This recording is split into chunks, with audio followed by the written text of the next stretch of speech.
The key was sticking in the lock again. I jiggled it with the practiced patience of someone who'd learned to expect inconvenience, especially in this house. Cold air seeped through my thin sweater as I stood on the concrete steps leading down to the basement entrance. My designated entrance to my in-laws' home for the past 5 Christmases. Need help with that, Ellie? My husband James appeared at the top of the stairs, his breath visible in the December air. His expression was apologetic, as it always was during our holiday visits. "I've got it," I said, finally hearing the lock click. I pushed the door open to reveal the familiar musty scent of the unfinished basement. My in-laws' storage boxes were stacked neatly against one wall, and in the corner sat a sagging pull-out couch, our bed for the next week. When we'd first married, I'd been hurt by the sleeping arrangements. While James' brother and his wife got the guest room with its queen-sized bed and ensuite bathroom, we were relegated to the basement. "The guest room is for guests," Margaret, my mother-in-law, had explained with a tight smile. "James is family. You're just, well, you know." I never did know exactly. All I knew was that, in their eyes, I would never be good enough for their son. James carried our suitcases down the stairs and set them beside the ancient space heater that would be our only source of warmth. "Mom says dinner's at 6, he said, rubbing his hands together. "Dad's got the game on in the living room." I nodded, already unpacking our things into the single plastic drawer unit they'd provided 5 years ago. "I'll be up in a bit." "Ellie," James started, his voice taking on that pleading tone I'd come to dread. "Can we just try to make it work this year? It's only for a week." I looked up at him, this man I loved desperately despite the fact that he had never once stood up to his parents on my behalf. I always tried James. Every year. Upstairs, I could hear the family gathering. James' brother Tom's booming laugh, his wife Melissa's high-pitched giggle, their children's running footsteps, and the deep rumble of William, my father-in-law, calling everyone to the living room.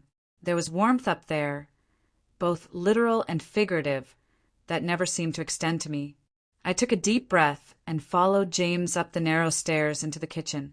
Margaret was transferring appetizers to serving plates, her perfectly manicured nails and diamond rings glinting under the recessed lighting. She glanced up as we entered. "James, darling!" she exclaimed, abandoning her task to embrace her son. When she pulled away, her eyes slid over to me. "Ellie, the veggie tray needs to go to the coffee table."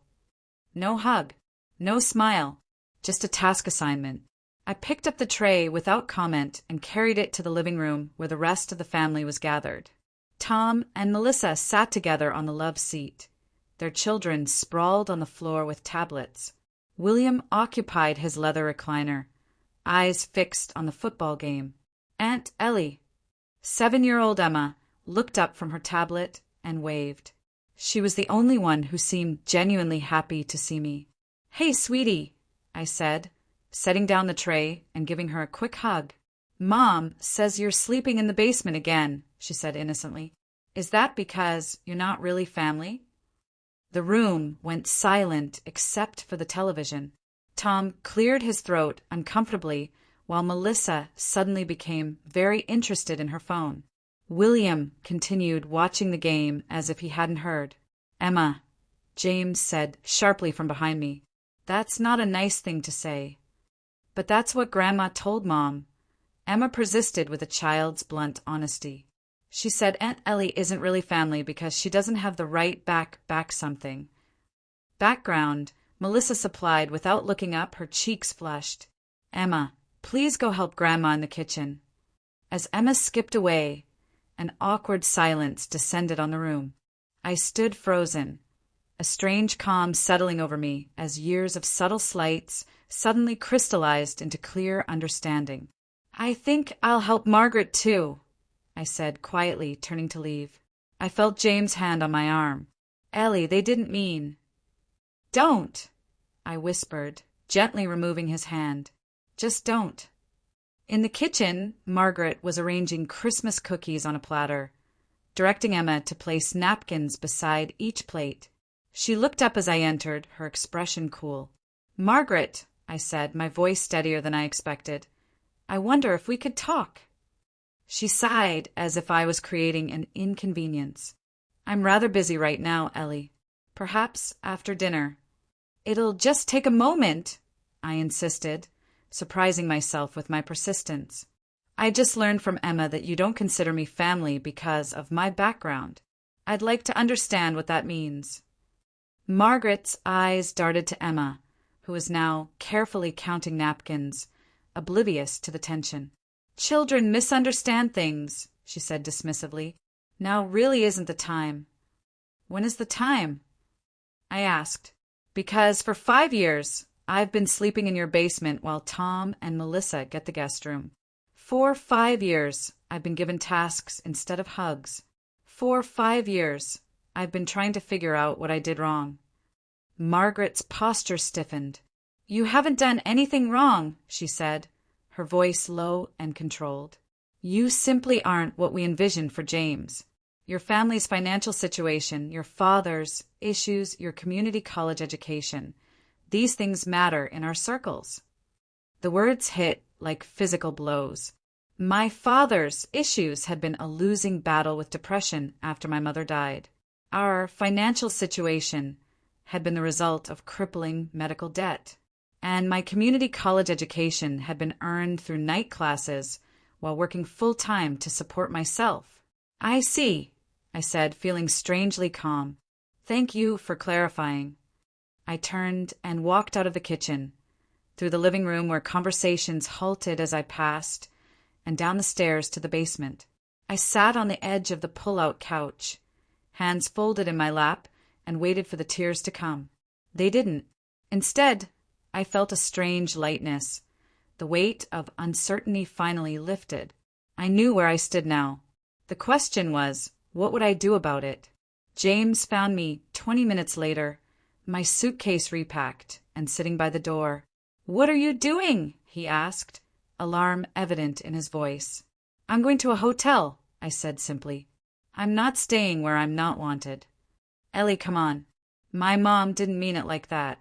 She's just traditional." I looked at my husband of 5 years, this man who couldn't see what was right in front of him. Traditional people don't make family members sleep in basements, James. They don't treat some people like guests and others like impositions. "You're overreacting," he said, running a hand through his hair. "It's Christmas. Can't we just get through the week and talk about this later?" "I've been getting through it for 5 years," I replied. "I'm done. You can stay if you want, but I'm going." James' face flushed with anger. "So you're making me choose between my wife and my family? At Christmas?" The irony of his statement hung in the air between us. I didn't point out that his family had been making that same choice, repeatedly and emphatically for years. "I'm not making you choose anything," I said quietly. "I'm choosing myself." I grabbed my suitcase and coat and headed for the door. James followed, his voice rising. "You can't just leave.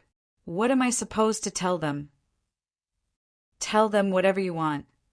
I paused at the door.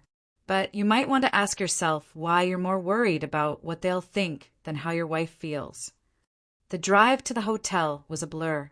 I checked into a modest room, set my suitcase down, and sat on the edge of the bed, finally allowing the tears to come. They weren't tears of sadness, though they were tears of release. My phone buzzed repeatedly with texts from James. "Please come back. They're sorry. Don't ruin Christmas. We can talk about this tomorrow." I turned my phone off and lay back on the clean, crisp hotel sheets. For the first time in years, I didn't feel like I was taking up space that wasn't meant for me. The next morning, I woke early and drove to the small cafe where I'd worked during college. It had been years since I'd visited, but Maria, the owner, greeted me with a warm hug as if no time had passed.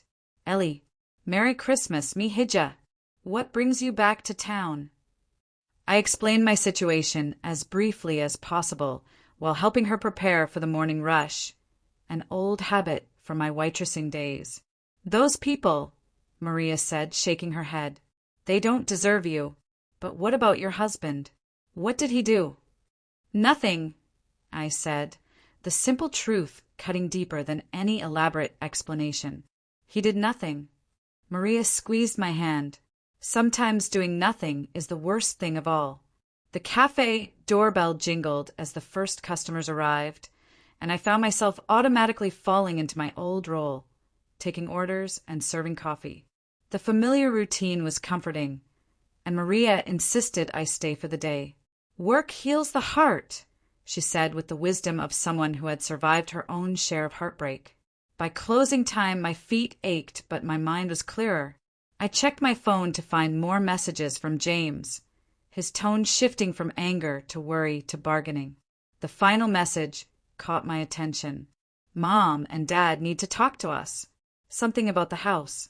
Please come back. I hesitated, then texted back. I'll meet you at the Starbucks on Main. 7 p.m. James was already waiting when I arrived, a paper cup clutched between his hands. He looked tired, his eyes red-rimmed. Thank you for coming, he said as I sat down across from him. I was worried. I'm fine, I replied. What's going on with your parents? James ran a hand over his face. They're losing the house. They've been hiding it, but they're 3 months behind on the mortgage. The bank is foreclosing after the holidays. The news was surprising. William and Margaret had always projected an image of financial stability, with their luxury cars and Margaret's designer clothes. I had no idea, I said honestly. What happened? Dad's company has been struggling. They've been keeping up appearances, but apparently things are bad.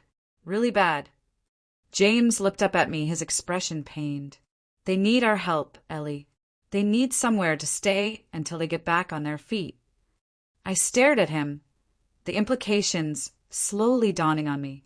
You want them to move in with us. It wasn't a question, but James nodded anyway. Just temporarily. They have nowhere else to go. Our apartment was small, a 2-bedroom we could barely afford in a decent neighborhood. We'd been saving for a house of our own someday, but that dream kept getting pushed back. What about Tom and Melissa?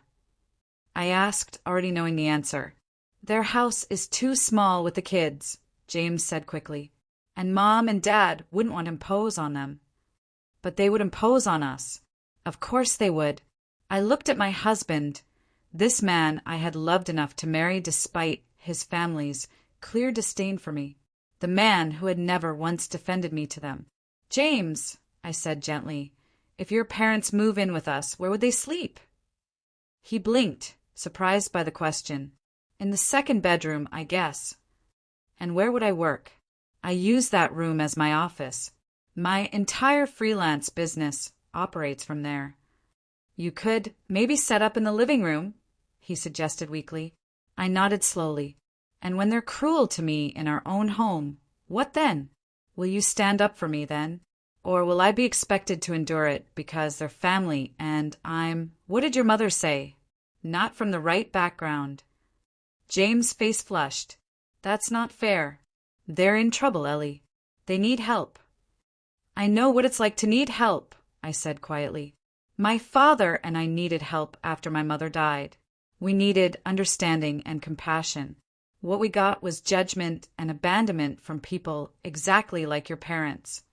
I stood up, gathering my coat. I won't stop you from helping them, James. But I won't set myself on fire to keep people warm who have never shown me the slightest kindness.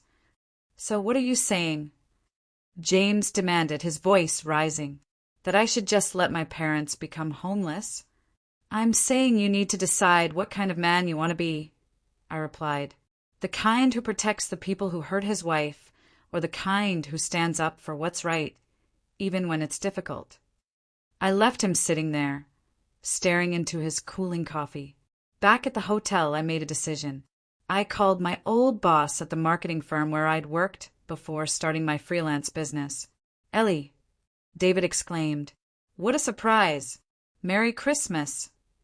Merry Christmas, David, I replied. I'm actually calling about the Seattle position you mentioned a few months ago. Is it still available? There was a pause. It is, actually. We haven't found the right person. Are you interested? I am, I said, feeling a strange calm settle over me. I think it's time for a change. The next day, Christmas Eve, I received an email confirmation of my new position, starting January 15th. The salary was generous, enough to afford a decent apartment in Seattle on my own if necessary. I stared at the email for a long time before calling James. We need to talk, I said when he answered. In person, not at your parents' house. We met at a park, sitting on a cold bench overlooking a frozen pond. I told him about the job offer, watching his face carefully. Seattle, he repeated, stunned. But that's across the country. When did you apply for this? I didn't exactly, I explained. David offered it to me months ago, but I turned it down because I didn't want to leave you. And now you do? The hurt in his voice was palpable.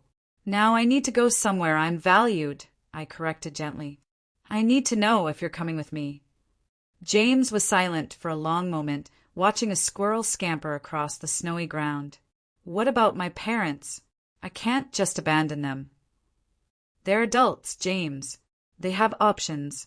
They can downsize, get apartments, ask Tom for help. They don't need to live with us. But they're family, he insisted. So am I said firmly. At least I should be. James looked away, his expression troubled. I don't know what to do. Yes, you do, I said, standing up. You just don't want to make the choice. I'll be at the hotel until the 26th. After that, I'm heading to Seattle to look for an apartment. I left him on the bench, not looking back as I walked to my car. Whatever happened now was up to him. Christmas Day dawned bright and cold. I spent the morning on a video call with my father, who was enjoying the holiday with his new wife in Arizona. The medication and therapy had worked wonders for his depression, and seeing him happy gave me strength. How are things with James' family this year? He asked innocently. I hesitated, then told him everything: the basement, Emma's revelation, the foreclosure, my new job offer. Oh, Ellie, he sighed. I'm so sorry you've been treated this way. It's not your fault, Dad. In a way, it is, he said sadly. If I had been stronger after your mother died, if I hadn't fallen apart, maybe you wouldn't have married the first man who offered you stability. I married James because I loved him, I protested. Yes, but would you have fallen in love with him if you hadn't been so desperate for a family? My father asked gently. Sometimes we accept the love we think we deserve. His words stayed with me as I ended the call, promising to visit him in Arizona soon.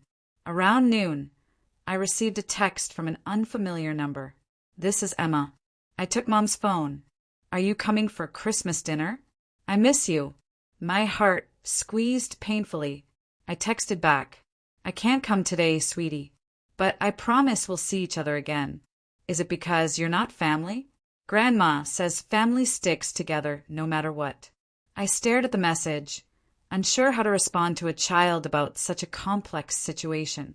Finally, I wrote, Family is about love and respect, Emma. Sometimes people can be related, but not treat each other like family. There was no response after that. I imagined Melissa discovering her daughter with her phone and confiscating it.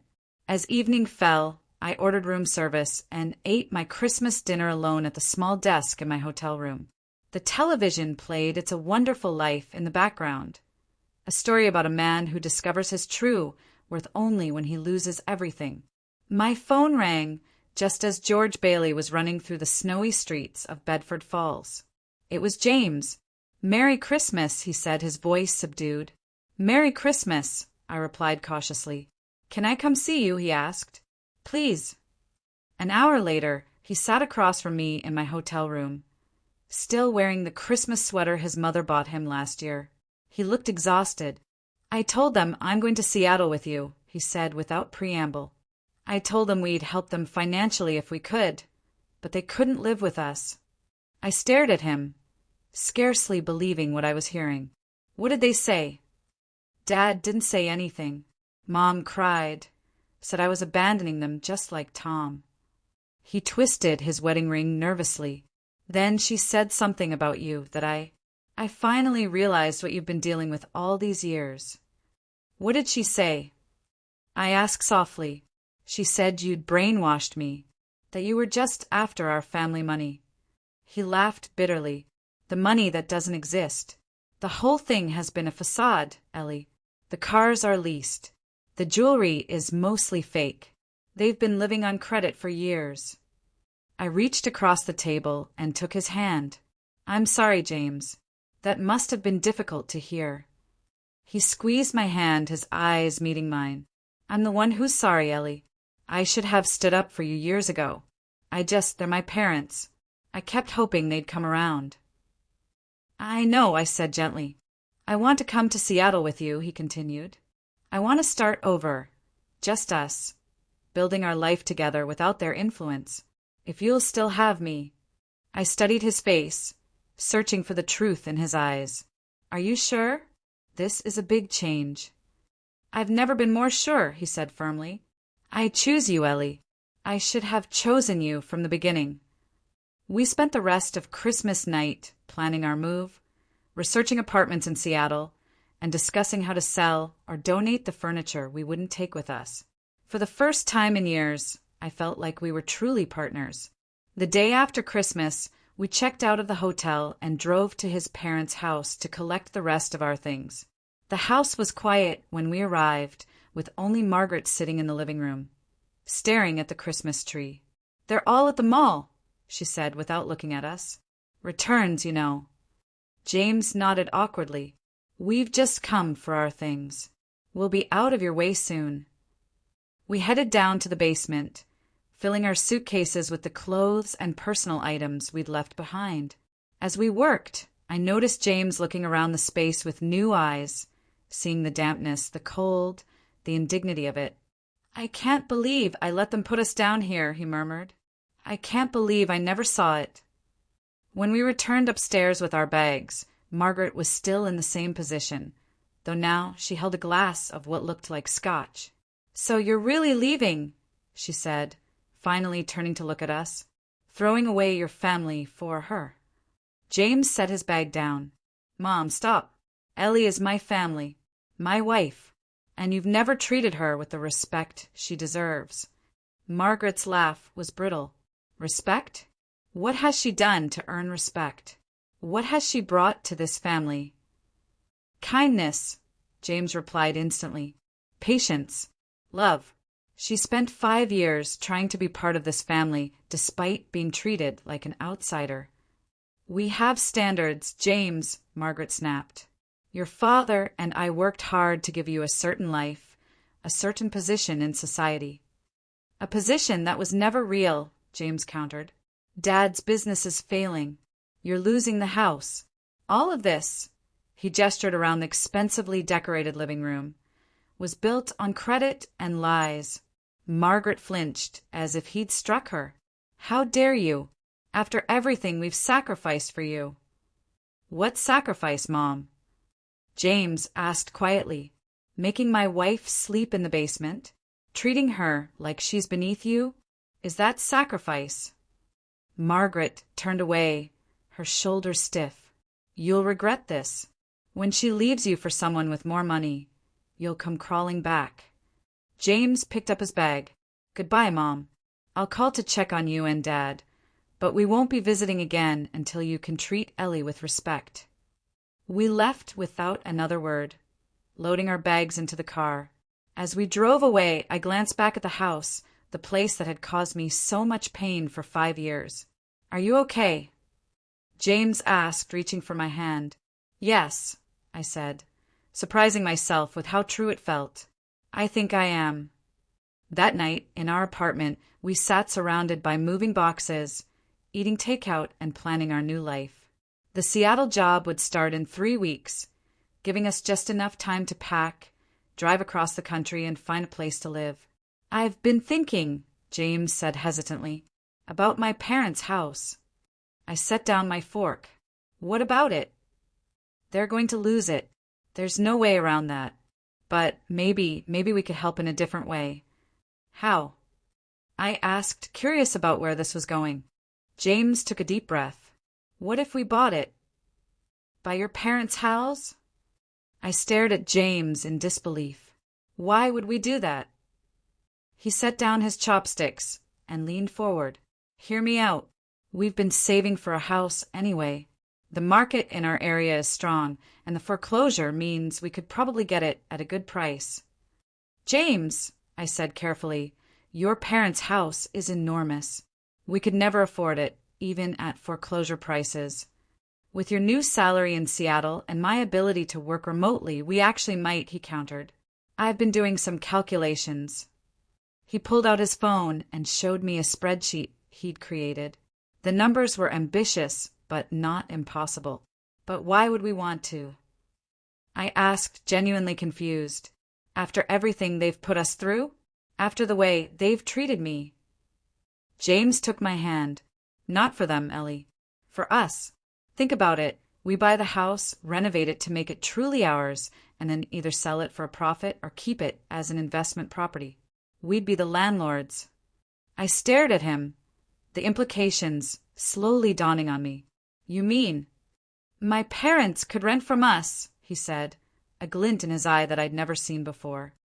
If they want to stay in the house they've lived in for 30 years, they'd have to pay rent to you. I pulled my hand away. That sounds like revenge, James. I don't want that. It's not revenge, he insisted. It's business. They need a place to live, and we need an investment. The fact that it would force them to recognize your value is just poetic justice. I shook my head, uncomfortable with the idea. I don't know. It feels wrong somehow. Just think about it, James urged. We don't have to decide tonight. But the idea took root in my mind, not as revenge, as James had framed it, but as an opportunity, a chance to prove something to myself. I'd spent years feeling inadequate in that house, lesser than unworthy. What if I could transform it into something that represented strength rather than humiliation? The next morning, I called David at the marketing firm in Seattle. I've been thinking about the relocation package, I said after we'd exchanged pleasantries. I'm going to need a bit more flexibility than we discussed. What did you have in mind? He asked. I'd like to work remotely for the first 3 months, I explained. I have an investment opportunity here that needs my attention before we permanently relocate. David hesitated. That wasn't exactly what we had in mind, Ellie. The team really needs someone on site. I understand, I said, prepared for this response. But consider this. If I can successfully manage this investment while also handling my responsibilities to the firm remotely, imagine what I can accomplish when I'm there in person. He chuckled. Always the marketer. Let me talk to the partners and get back to you. By that afternoon, I had approval for a modified arrangement. 1 month fully remote, followed by 2 months of splitting my time between Seattle and our current location. It wasn't ideal, but it would work. James was thrilled when I told him. So we're doing this. We're really going to try to buy the house. We're going to explore the possibility, I clarified. No promises. The next day, we contacted a real estate attorney to understand the foreclosure process. The news was both better and worse than we'd expected. The good, the bank was motivated to sell quickly. The bad, we had less than 2 weeks to put together an offer if we wanted to move before another buyer stepped in. We need to see the actual property value and condition, the attorney advised. Just because they paid a certain amount years ago doesn't mean it's worth that now. How do we do that without alerting my parents? James asked. You don't, the attorney said bluntly. Transparency is crucial in real estate transactions, especially when family is involved.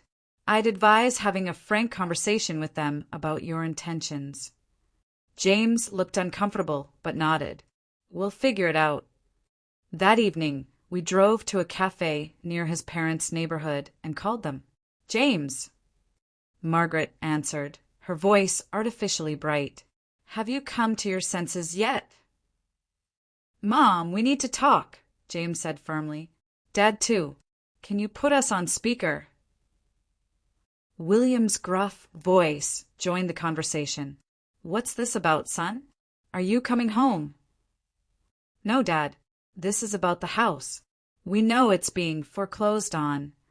There was a long silence before William spoke again, his voice subdued. "We were going to tell you after the holidays. We didn't want to ruin Christmas." I bit back a comment about how Christmas had already been ruined by their treatment of me. This wasn't the time. "Ellie, and I want to make you an offer," James continued. "We'd like to buy the house." Another long silence. Then Margaret's incredulous laugh. "You? Buy this house? With what money?" "We have savings," James replied evenly. "And Ellie has a new position with a substantial salary increase. So she's finally going to contribute something," Margaret muttered, clearly not intending us to hear. James' grip on the phone tightened. "Mom, if you can't be respectful, this conversation is over. We're trying to help you by buying our home out from under us." William demanded. "By preventing it from going to strangers," James countered. "We'd allow you to stay on as tenants if you wished." "Tenants." Margaret's voice rose an octave. "In our own home." "It wouldn't be your home anymore," I said quietly, speaking for the first time. "That's what foreclosure means, Margaret. You're losing the house either way. We're offering an option that would allow you to stay in the property you love." "I'd rather live in a cardboard box than pay rent to you," Margaret snapped. William's voice cut across his wife's. "What would the terms be?" "Dad," Margaret protested. "Be quiet, Margaret," William said sharply. "We need to consider all options." James and I exchanged glances. We hadn't actually gotten that far in our planning. "We'd need to have the house appraised," I said, falling back on the attorney's advice. "And we'd want a professional inspection. The rent would be fair market value, but we could offer a small discount considering the circumstances." "We'd also need some renovations," James added, "particularly to the basement." "What's wrong with the basement?" William asked, genuinely confused. James took a deep breath. "Dad, it's damp, cold, and uncomfortable. It's not suitable for guests or family." "It was good enough for—" Margaret began, but William cut her off again. "Let me think about it," he said. "We'll talk tomorrow." After the call ended, I leaned back in my chair, emotionally drained. That went about as well as could be expected. James nodded, staring into his coffee. I've never heard Dad speak to Mom that way before. He sounds defeated. "Reality has a way of cutting through pretense," I said softly. "When you can't maintain the facade anymore, what's left is the truth." The next day, William called James directly and asked to meet. Just the two of them. I encouraged James to go. "This might be his way of reaching out," I said. "Give him a chance." They met at a diner on the edge of town. James returned 2 hours later, looking thoughtful.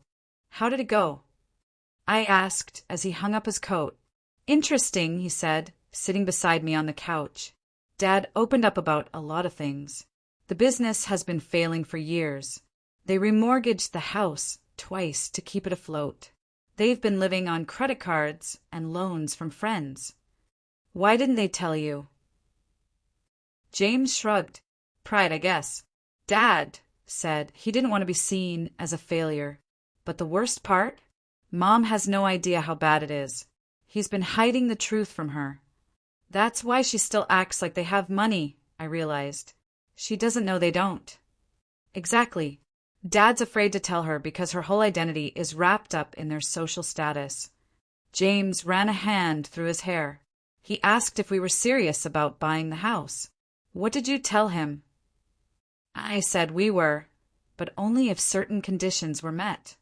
James looked at me directly. I told him that one of those conditions was that they acknowledge and apologize for how they've treated you. My heart swelled with gratitude. "You didn't have to do that." "Yes, I did," he said firmly. "It's long overdue." The following week was a whirlwind of activity. We secured financing, arranged for an inspection, and consulted with contractors about potential renovations. The house needed work, more than William had admitted, but nothing structural or catastrophic. William had agreed to our conditions. though Margaret remained resistant. "She'll come around," he assured James during one of their increasingly frequent phone calls. "She just needs time." I wasn't so sure, but I kept my doubts to myself. This wasn't about Margaret anymore. It was about James and me creating something positive from a difficult situation. The foreclosure auction was scheduled for January 10th, giving us just enough time to prepare our bid before I needed to head to Seattle for my first in-person week at the new job.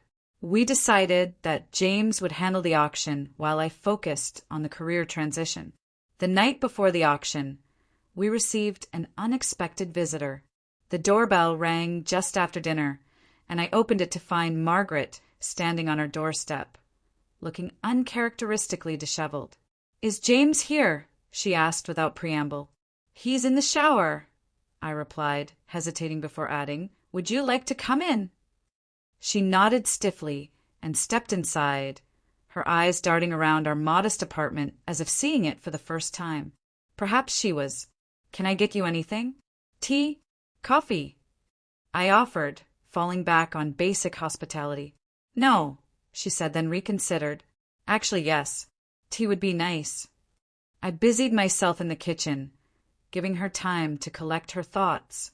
When I returned with 2 mugs, she was sitting rigidly on the edge of our couch, hands clasped in her lap.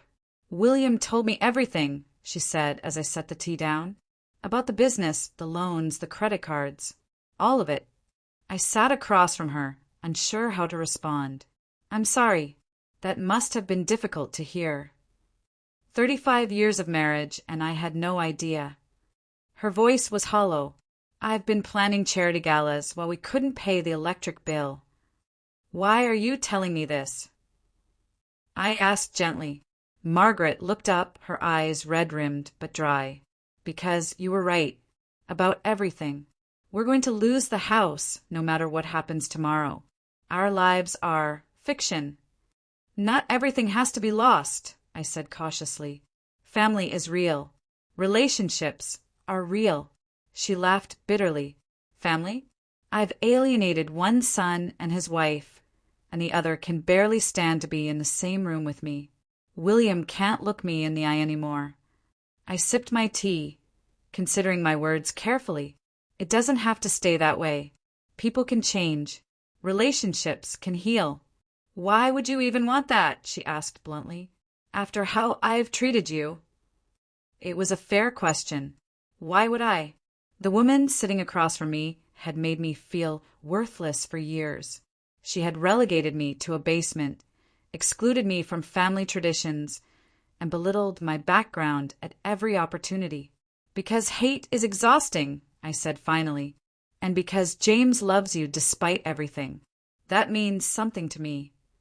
Margaret stared into her untouched tea. "I don't know how to fix this." "You start by acknowledging the hurt you've caused," I said gently, "and then you commit to doing better." She nodded slowly, her shoulders slumping. "I am sorry, Ellie. Truly, I was wrong about you, wrong about a lot of things." The words I'd waited 5 years to hear sounded hollow now, stripped of their power by circumstance. But it was a start. James emerged from the bathroom then, stopping short when he saw his mother. "Mom, what are you doing here?" Margaret stood, smoothing her skirt with trembling hands. "I came to give you these." She held out a set of papers. "It's everything about the house, the deed, the mortgage statements, the appraisal from 3 years ago. Everything you might need for tomorrow." James took the papers, confusion evident on his face. "I don't understand." "Your father and I have decided not to fight this anymore," she explained, her voice steadier now. "If you want to buy the house, we won't stand in your way. In fact, we'll help however we can. What about living there? Being tenants?" I asked. Margaret shook her head. "We can't afford it, even with your generous offer. We've found a small apartment near Tom. It's modest, but it's what we can manage now." James set the papers down and embraced his mother. "I'm sorry it's come to this, Mom." "I'm the one who should be sorry," she replied, her voice muffled against his shoulder. for so many things. After Margaret left, James and I stayed up late reviewing the documents she'd provided. They painted a clearer picture of the financial disaster the family had been hiding, but they also gave us valuable information for the auction.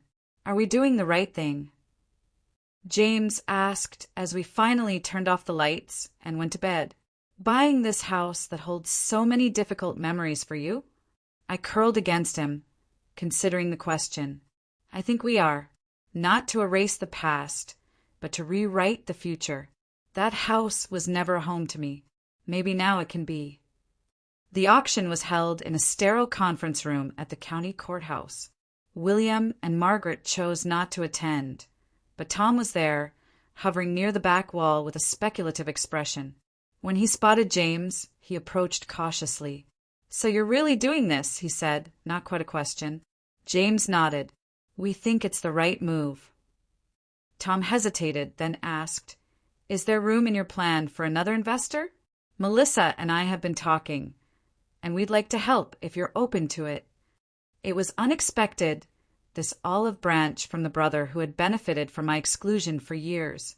James looked to me for guidance. "We should discuss the details," I said carefully. "But in principle, yes, we're open to it." Tom's relief was palpable. "Thank you. I know things have been uncomfortable, but they're still our parents." "Yes, they are," I agreed. "And family takes care of family." The auction itself was anticlimactic. There were only 2 other bidders, neither particularly aggressive. We secured the property for less than we'd budgeted, leaving room for the extensive renovations we'd planned. Outside the courthouse, paperwork complete, James pulled me into a tight embrace. "We did it. We actually did it. Now comes the hard part," I reminded him with a smile. "Making it ours." The next 3 months were a blur of contractors, design decisions, and weekly commutes to Seattle. As promised, I worked remotely while overseeing the renovation of what we now called the project, rather than your parents' house. The basement was our first priority. We gutted it completely, adding proper insulation, heating, large egress windows, and a full bathroom. What had once been a dark, damp storage space became a bright, welcoming guest suite. "No one will ever sleep down here and feel unwelcome," I told the contractor as we reviewed the plans. "No one." The rest of the house underwent similar transformations.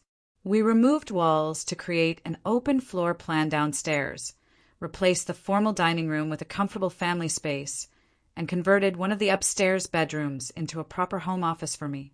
William visited occasionally during the construction, offering suggestions and sharing stories about the house's history that he'd never told before. Margaret came only once, standing silently in what had been her kitchen, now unrecognizable with its new cabinets and countertops.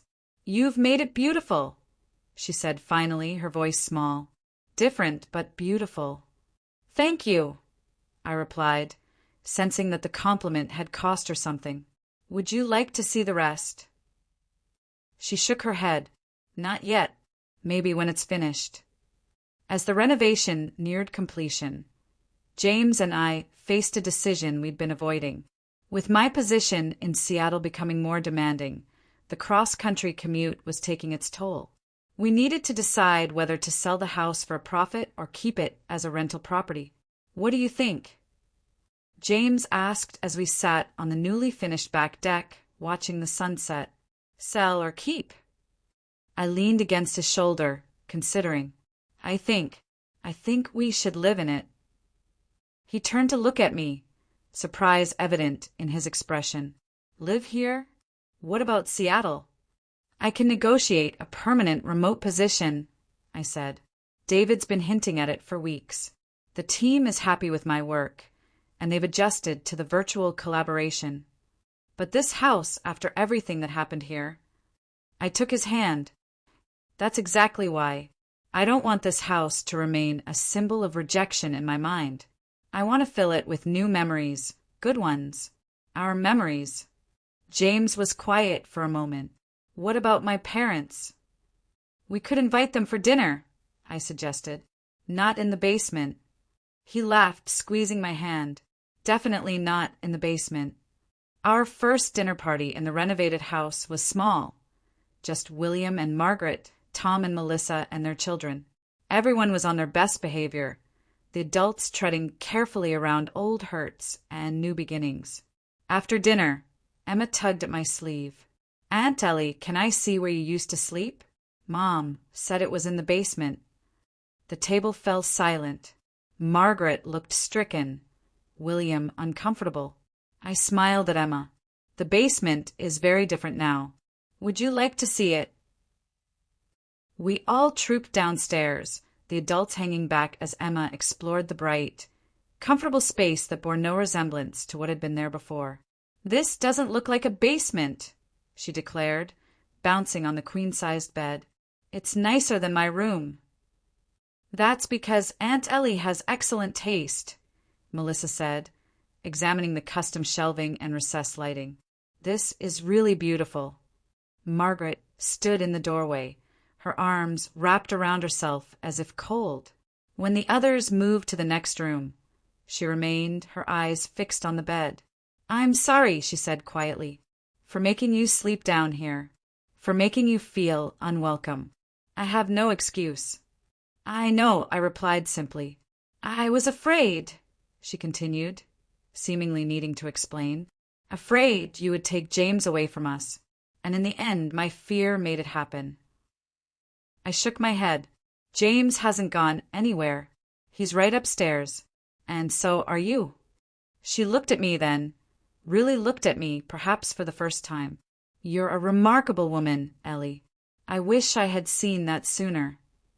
"Better late than never," I said, offering a small smile. When the guests had gone and the dishes were washed, James and I settled onto our new sofa in what had once been his parents' formal living room, now transformed into a cozy space that reflected our taste and style. "Well," he asked, pulling me close, "how does it feel?" I considered the question, thinking about the journey that had brought us here. The hurt, the confrontations, the growth, the forgiveness, not complete, perhaps, but beginning. "It feels like home," I said finally. "Our home." James kissed the top of my head. "No more basements for you." I laughed. No more basements. Outside, snow began to fall, dusting the windowsills with white. Christmas was still months away, but I found myself looking forward to it for the first time in years, imagining our first holiday in this house that was now truly ours. The basement guest suite would be ready for visitors, real guests who would be welcomed with open arms. Perhaps my father and his new wife would come. Perhaps William and Margaret would join us for Christmas dinner, sitting at our table as guests rather than hosts. And perhaps in this house of transformed spaces and second chances, old wounds could finally begin to heal. I didn't know what the future held, but I knew this. I would never again allow myself to be made to feel less than. I would never again accept being relegated to the basement of anyone's life. Sometimes the greatest revenge isn't punishment or humiliation. Sometimes it's simply rising above what once held you down, creating beauty where there was darkness, welcome where there was rejection, strength where there was vulnerability. Sometimes the greatest revenge is turning a basement into a home.